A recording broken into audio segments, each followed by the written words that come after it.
Oportunidades de negocios, políticas de inclusión social, los números, las historias que hay detrás de ellos. De eso hablamos aquí en Impacto Económico, solo por Telesur. Acompáñanos.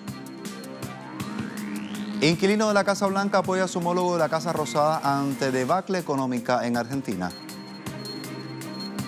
Paraguay en contexto, presidente Mario Abdo Benítez deberá afrontar serios retos económicos legados por su antecesor Horacio Cartes del Partido Colorado. Rusia desdolariza sus transacciones. El país euroasiático promueve el comercio en monedas locales con sus principales aliados estratégicos. Le contamos.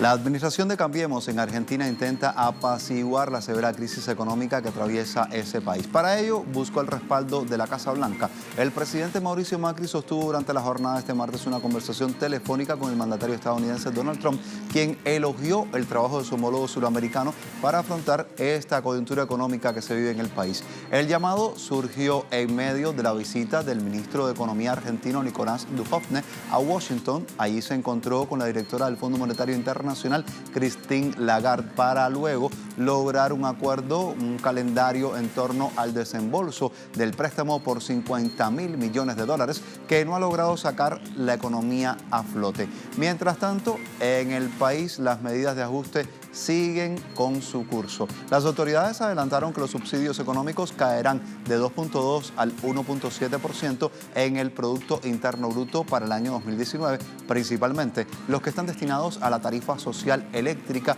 y los subsidios al transporte urbano. La estatal petrolera argentina YPF volvió a remarcar el valor de los combustibles con un brusco aumento del 9.5% en la ciudad y en el Gran Buenos Aires, mientras que en el interior alcanzó el 8%. Preocupante los números y también las realidades, las reacciones. Y si fuera poco, hasta horas del mediodía de esta jornada, la divisa estadounidense se vendía en 1.50 peso por encima del cierre de la jornada precedente. Quedaba entonces en 40.50 pesos por dólar. Esto ha llevado al Banco Central a subastar $100 millones para contener la corrida cambiaria que se está viviendo precisamente allí. Fue Macri el que sostuvo un déficit fiscal en el año 2016 por encima del 4% y dos déficits consecutivos en el año 2017 y 2018. Es la propia herencia de Macri la que al final se basa en un endeudamiento para abastecer de dólares que no se producían adentro del país para intentar satisfacer una demanda de todos, o mejor dicho, una demanda de unos pocos, que eran los que tenían verdadero poder de fuego para poder comprar la cantidad de dólares que se han ofertado en la Argentina en los últimos años. Es extraño que ahora Macri hable de déficit fiscal cero, cuando ha sido Macri el que ha tenido 3 años consecutivos de déficit fiscal. Fue Macri el que intentó liberalizar cambiariamente, prometiendo que así el tipo de cambio iba a ser estable, habiendo pasado desde que él lo toma de 9 pesos por $1 hasta un valor por encima de 35, rozando el valor de 40 pesos por $1. Por lo tanto, no podemos hablar de herencia si no pensamos en lo que ha hecho Macri en estos últimos años, llevando a la situación de crisis que en la actualidad se encuentra en la Argentina. Es la opinión de los expertos que también traemos a la pantalla de Telesur. Vamos a seguir hablando de otros temas. Vamos hasta México. Durante el sexenio gubernamental de Enrique Peña Nieto en el país, la apertura en el mercado de los hidrocarburos llegó de la mano de la reforma económica y energética y no dio ningún tipo de frutos, ni siquiera los más esperados, y dejaron más hundida esta principal industria. La Pemex está hoy debilitada. Lo vemos en imágenes, lo podemos encontrar también en redes sociales, como lo dicen los ciudadanos, como lo reflejan también los datos. De acuerdo con el sexto informe del gobierno, las reservas probadas de petróleo crudo se desplomaron en la actual administración en un 38.8%, es decir, 5.000 400 millones de barriles. De esta manera, importante decir, las reservas que estaban probadas, es decir, aquellas que se tiene la certeza de su existencia y de poder explotarse de manera comercial, bajaron de 13.900 millones en 2012 a 8.500 millones de barriles de crudo equivalente, que esto incluye aceite, crudo, también gas natural y líquidos provenientes del gas. Al cierre de 2017, estas eran las cifras. Y con ello, la vida de las reservas se redujo respecto al volumen de extracción de 10.2 años al comienzo del actual gobierno a solo 8.5 años. Mientras tanto, las reservas de petróleo crudo probables cayeron de 12.300 millones de barriles en 2012 a 7.700 millones para 2017. Pese a la ineficacia de la reforma energética, el gobierno saliente insistió en considerar la participación competitiva de empresas privadas para incrementar las reservas y tasas de redistribución y restitución de los hidrocarburos en el país. Otras realidades, hablamos de desempleo en Panamá, una cifra que va creciendo y la desigualdad es mayor en el sector de las féminas. Revisamos todos los detalles a continuación, acompáñanos. Datos de la Universidad de Panamá revelaron que de cada 10 graduados en esa institución en 2014, 7 fueron mujeres. Sin embargo, el desempleo es mayor en ellas que en los hombres. De acuerdo con la fuente, de 100 mujeres entre 20 y 24 años, 22 están desempleadas frente a 16 en el caso de los hombres. Desigualdad de género que, a juicio de la Organización Internacional del Trabajo, resulta preocupante en el mercado laboral. Actualmente, esta realidad no desciende sus cifras, pues asesores del Ministerio de Trabajo de Panamá señalan que el 62% de los nuevos empleos femeninos entre 2017 y 2018 corresponden a vendedoras y trabajadoras por cuenta propia en el área del comercio, mientras que un 19% benefició a técnicas y profesionales de nivel medio.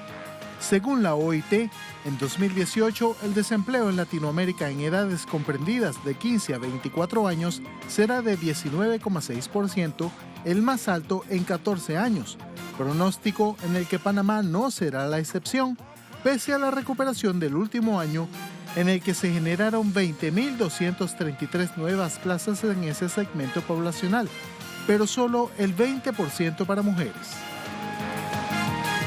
Son los datos y las historias que hay detrás de ellos, también las seguiremos a través de nuestra pantalla. Mientras nos vamos a revisar otras realidades que nos llevan un poco más al sur, vamos a revisar qué sucede en Venezuela. El presidente Nicolás Maduro hizo un anuncio en las últimas horas, sobre todo de que a partir de este martes estaría en funcionamiento el nuevo Sistema Nacional de Cobro de Combustibles dentro del país suramericano. Una medida que se enmarca también en el programa conocido como de recuperación económica, crecimiento y prosperidad, que impulsa este Ejecutivo y que busca nada más y nada menos que evitar la pérdida de 18.000 millones de dólares cada año por medio del contrabando del combustible. Así lo dijo el presidente, así también ha sucedido. Se ha iniciado en esta jornada pues todo un periodo de prueba del nuevo sistema de subsidio al combustible. La implementación se inició en los estados fronterizos, sumando 85 municipios con unas 315 estaciones de gasolina allí, funcionando desde el día de hoy. Para el sistema de cancelación se emplea este aparato que tienen en pantalla, es especial y permite verificar la huella dactilar de cada usuario a través del código QR del sistema de implementación que tiene el país para los subsidios. En este caso se nombra Carnet de la Patria y también hay que llevar el número de cédula y, por supuesto, pegar así su dedito y que pueda ser revisada la huella y autenticada. Un dispositivo que cuenta también con un localizador satelital y una vez que termina el periodo de prueba, pues podría quedar fijo en los surtidores de combustible en cada una de estas fuentes de abasto. También en Venezuela hay que contarles mucho más. El vicepresidente de Comunicación, Cultura y Turismo del país, Jorge Rodríguez, dio un informe en esta jornada, sobre todo la aprobación de las nuevas tablas salariales para la administración pública en el país dentro del marco de este programa de recuperación y prosperidad económica. Más allá que le contemos, escuche cómo lo dijo. Queremos informar a todo nuestro pueblo trabajador hoy que es el Día del Empleado Público, del Empleado Administrativo, que ya se han aprobado las tablas salariales correspondientes para todas y todos nuestras y nuestros empleados públicos de los ministerios, de los entes descentralizados, de las regiones y de los municipios. Hay algunos elementos fundamentales en esta nueva tabla. En primer lugar, organiza la administración pública, de manera de que un empleado público en las distintas responsabilidades que tenga y en los distintos espacios donde se desenvuelva no va a tener sueldos diferenciales, sino que va a haber una sola tabla que va a regir a toda la administración pública. Así las cosas en Venezuela. Usted se queda con nosotros. Esto es Impacto Económico. Al volver de la pausa estaremos revisando Paraguay y también esos retos económicos que deberá sortear Mario Abdo Benítez, el presidente del país. Esto y más lo vemos en contexto al volver.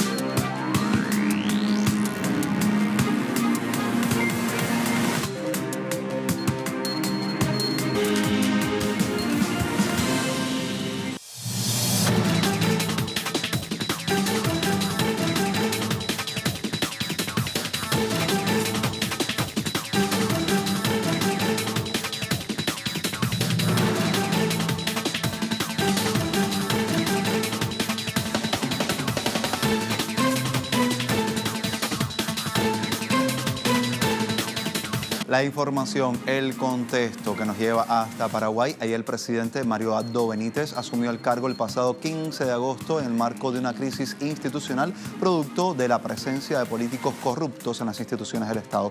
Igualmente, Abdo Benítez inicia su periodo gubernamental de 5 años con serios retos económicos dejados por su antecesor del Partido Colorado. Hablamos de Horacio Cartes. El proceso de degradación institucional que atraviesa Paraguay, cuyo origen se da con la destitución del presidente Fernando Lugo en 2012, se profundizó durante el gobierno de Horacio Cartes, gracias al manejo espurio de los poderes del Estado. Ahora, el nuevo gobernante Mario Abdo, perteneciente a la misma línea del Partido Colorado, a poco menos de 30 días de iniciarse en el cargo, recibe el relevo de una administración irregular. La ciudadanía paraguaya, poco antes del ascenso de Abdo Benítez, el 15 de agosto, salió a protestar a las calles para manifestar su indignación por la presencia de políticos corruptos en la administración pública.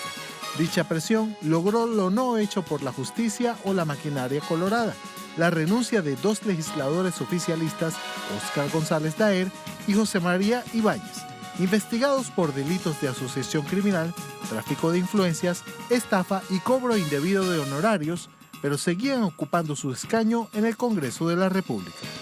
En medio de esta situación, el presidente Mario Abdo no se ha desmarcado de los políticos corruptos pertenecientes a su partido, ni de los vinculados a su movimiento, y parece permanecer ileso frente a la opinión pública. Esto ha influenciado principalmente por la estrategia de separar su imagen de la de Horacio Cartes. El enfrentamiento de la interna partidaria le sirvió como catalizador de esa disociación, de manera que el actual mandatario es percibido por la ciudadanía como un dirigente desligado del lastre de la corrupción. Y a este escenario hay que sumar también la anulación de la condena a 11 campesinos que fueron acusados por la matanza que provocó la destitución del presidente Fernando Lugo. La decisión surgió 6 años después y el proceso judicial fue catalogado por el propio Lugo como injusto y también aberrante porque ocultó intereses de grupos de poder dentro del país. Pero esto no es lo único que debe afrontar Abdo Benítez. También está de por medio la gestión económica del Partido Colorado, que en el gobierno anterior pues tuvo algo que estará saliendo a la luz en las próximas jornadas. Se lo decimos porque Horacio Cartes, quien asumiera el cargo en 2013, llegó con la propuesta de reducir los niveles de pobreza del país, pero la realidad fue distinta en la parte final de su mandato. Según la encuesta que se ha dado a conocer de manera permanente de hogares correspondiente al periodo junio 2016-junio 2017, la pobreza total se había incrementado de 26.58% al 28.86%. Esto significa nada más y nada menos que al menos 1.950.000 paraguayos, esa es la cifra exacta, pues estarían bajo esta condición socioeconómica. Mientras tanto, la pobreza extrema había subido de 5.42% a 5.73% en el mismo lapso. A la anterior gestión del Partido Colorado también se le deben estos altos niveles de precarización laboral que Paraguay está alcanzando ya el 40% de la fuerza trabajadora, a pesar de que el país suramericano es el cuarto exportador a nivel mundial de soya o soja, como también se le llama, y mantuvo un ritmo de crecimiento económico anual de 5% en el último lustro. También, importante apuntar que en la era de Cartes aumentaron los compromisos de deuda pública que en la recta final el propio gobierno intentaba minimizar. Lo recordamos con la lectura de la siguiente nota que dice así: Cartes minimiza niveles de deuda pública en su informe de gestión. En su más reciente informe de gestión, el exgobernante minimizaba así el nivel de la deuda del Estado tras señalar que el pasivo ascendía a 17% del Producto Interno Bruto del país. Sin embargo, el propio Ministerio de Hacienda de Paraguay reportaba que los niveles de deuda eran del 24.1% del PIB de esa nación. La deuda pública fue uno de los temas más cuestionados del gobierno de Cartes. Incluso varios informes internacionales mencionaron que durante este periodo gubernamental se duplicó la deuda en el exterior. En 2013, la deuda presentaba y representaba el 14% del Producto Interno Bruto con 4.174 millones y con esta cantidad llegó al 25% del Producto Interno Bruto. ¿Esto cómo se traduce? ¿Cómo se puede entender? Y es que hay que explicarles que el gobierno colorado aumentó la deuda en 3.220 millones, lo que equivale a un incremento del 77% del pasivo.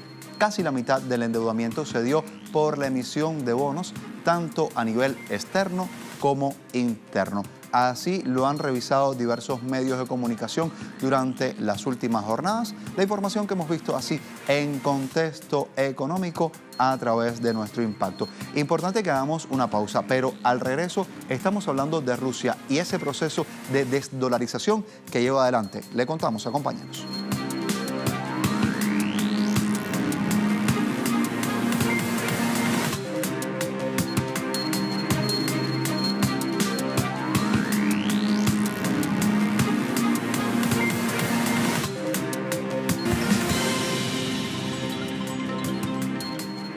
Economía 360, Economía Mundo. Hablamos en el inicio de Rusia, país que emprende un indetenible camino hacia la desdolarización. Y en esa línea, el gobierno del presidente Vladimir Putin trabaja para promover el pago de sus transacciones comerciales, escuche bien, en monedas locales. Así lo hará con sus principales socios. Una propuesta que trasciende fronteras, pues la visión del Ejecutivo ruso apunta también hacia América Latina. Ya le contamos más.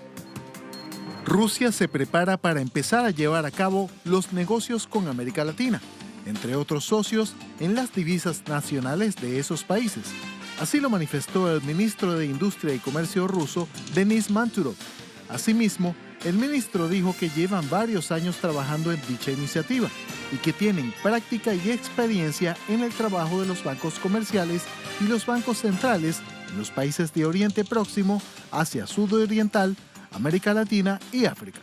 El diplomático ruso también informó que los fabricantes de automóviles de Rusia planean pagar en monedas nacionales los suministros de componentes procedentes de Turquía. Ya lo anunciaron varias compañías, ya que los empresarios turcos aceptan con gusto efectuar pagos mutuos en monedas nacionales, señaló Manturov. En el contexto de esta iniciativa del pago comercial con monedas locales con otros países, el gobierno ruso espera inversiones de 1,5 billones de rublos en el Plan Trienal de Desarrollo de Infraestructuras Viales de Rusia 2019-2021. Así lo informó el ministro de Transporte ruso, Evgeny Dmitrich. Asimismo, el titular añadió que el gobierno aportará al mismo fin 1.7 billones de rublos. El ministro explicó que durante los primeros 3 años, la relación del financiamiento estatal y privado para el plan vial se acerca a un 50 y 55% de dinero estatal y 45% de fondos privados. En los llamados decretos de mayo, el presidente de Rusia, Vladimir Putin, encargó al gobierno preparar un plan integral de modernización y ampliación de la infraestructura vial y aprobarlo antes del 1 de octubre de 2018. Dietrich aseveró que el grueso de estas inversiones infraestructurales se destinan a los puertos marítimos en los que el empresariado privado cuenta con un alto nivel de presencia. Y la Asociación de Constructores Europeos de Automóviles, ACSA, estima que la transición hacia los vehículos eléctricos podría afectar también al empleo en ese sector. Lo divulga la entidad a través de un comunicado. ACSA dice en su comunicado que está citando a un estudio que fue realizado por FTI Consulting, una firma de asesoría comercial con sede en Estados Unidos, y que considera que un cambio apresurado a vehículos eléctricos completos pues tendría un profundo impacto en el uso de la fuerza laboral. Según el reporte, esto se debería a que la producción y el mantenimiento de los vehículos eléctricos con batería demanda menos mano de obra que los convencionales, dada su reducida complejidad mecánica y también los ínfimos requerimientos de piezas de repuesto. Un impulso forzado hacia los automóviles eléctricos afectará de manera desproporcionada los trabajos en regiones como la República Checa, Alemania, Italia, Eslovaquia, Hungría, Rumania, Suecia, Reino Unido, y allí es importante decir, en estos países el sector sector automotor pues representaría pues más del 20% del empleo total dentro del sector conocido como manufacturero de esos países. Así lo está dando a conocer este informe del FTI citado por la Asociación Constructora.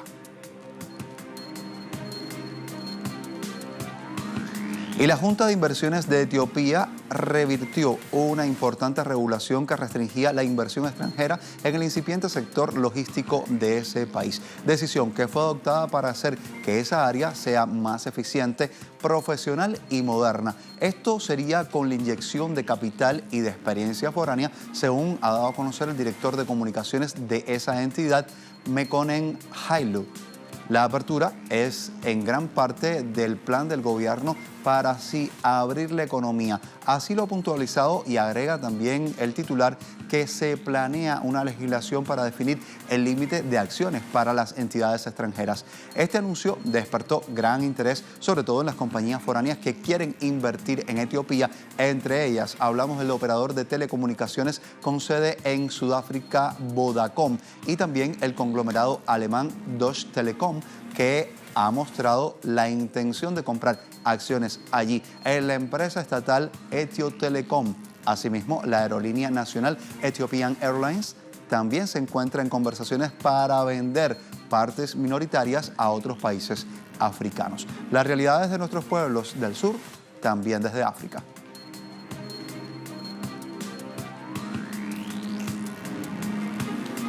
Este es el momento en el que revisamos los indicadores petroleros de esta jornada. Usted se queda con nosotros. Ahora mismo activamos todo el momento en el que podemos presentarle a ustedes cómo se ha reconducido en esta jornada los indicadores de petróleo. Aquí los tenemos. Precio del petróleo intermedio de Texas ya en nuestra pantalla perdió 0.07% en contraste con la jornada anterior y marcó $70.05 el barril, es decir, 479.52 yuanes, tal como lo estamos viendo en este momento. Mientras, ¿qué ha sucedido con el barril de referencia europea? Hablamos del barril del Brent, pues se ubica en $78.37, 0.43 más que en la jornada precedente, con el valor equivalente en yuanes de 536.47. Mientras, también tenemos que hablar del crudo venezolano. Se ubicó en 460.08 yuanes, el valor de un petro, la criptomoneda que ha sido creada por el gobierno del país suramericano. Esta es la referencia del petróleo durante esta jornada de martes. Así cerraron las inversiones en este sector del oro negro, como también se le nombra. Llegamos al final, pero seguimos interconectados más allá de esta media hora de noticias sobre economía, que en Telesur damos en llamar Impacto Económico. Nos puede seguir en redes sociales, @Telesur Impacto @YosvaniTelesur. Será hasta la próxima. Continúa con nosotros.